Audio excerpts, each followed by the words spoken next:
বামুটিয়া বিধানসভাকে নেশামুক্ত রাখতে নিরন্তর প্রয়াস চালিয়ে যাচ্ছেন বিধায়ক নয়ন সরকার। কিছুদিন পূর্বেও যুব সমাজকে নেশার হাত ছেড়ে খেলাধুলোয় মনোযোগী হবার বার্তা দিতে উনি মাঠে নেমে যুবকদের খেলাধুলোর প্রতি উৎসাহ বাড়াতে খেলার সামগ্রী তুলে দিয়েছিলেন।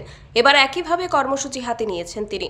মঙ্গলবার বামুটিয়া বিধানসভার অন্তর্গত পশ্চিম ফটিকছড়া গ্রাম পঞ্চায়েতের অধীন এক শিবিরের যুবকদের নিয়ে এলাকার এক খেলার মাঠে তাদের হাতে খেলার সামগ্রী তুলে দেন বিধায়ক নয়ন সরকার। তাদের হাতে এদিন ক্রিকেট, ফুটবল ও ভলিবলের বেশ কিছু ক্রীড়া সামগ্রী তুলে দেন বিধায়ক নয়ন সরকার।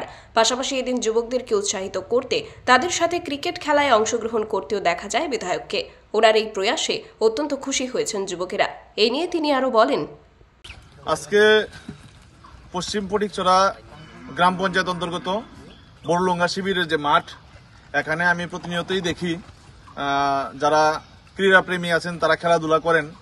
তো বিভিন্ন এলাকা থেকে আসেন এখানে খেলাধুলা করার জন্য। ক্রিকেট এবং ফুটবল খেলা হয়, ভলিবল খেলা হয়। তার জন্য আজকে আমি বামুটিয়া বিধানসভার প্রত্যেক জায়গাতেই দিয়েছি। তার জন্য আজকে এই শিবিরের মাঠে বড়লুঙ্গা এবং শিবিরের প্লেয়ারদের হাতে ফুটবল, ভলিবল এবং ক্রিকেটের ব্যাট, বল, স্টাম্প এগুলা বিতরণ করেছি। আমি আশা রাখছি যুবকরা আগামী দিন খেলাধুলার প্রতি আগ্রহ বাড়বে। আমি চাই এবং আমরা চাই, সবাই মিলে চাই একটা সুস্থ সমাজ গড়ে উঠুক, যাতে যুবকরা নেশার প্রতি আগ্রহ না হয়, যাতে খেলাধুলার প্রতি আগ্রহ হয়। তাতে সমাজও ভালো থাকবে, রাজ্যও ভালো থাকবে। সবাইকে। Bureau report, Tripura news.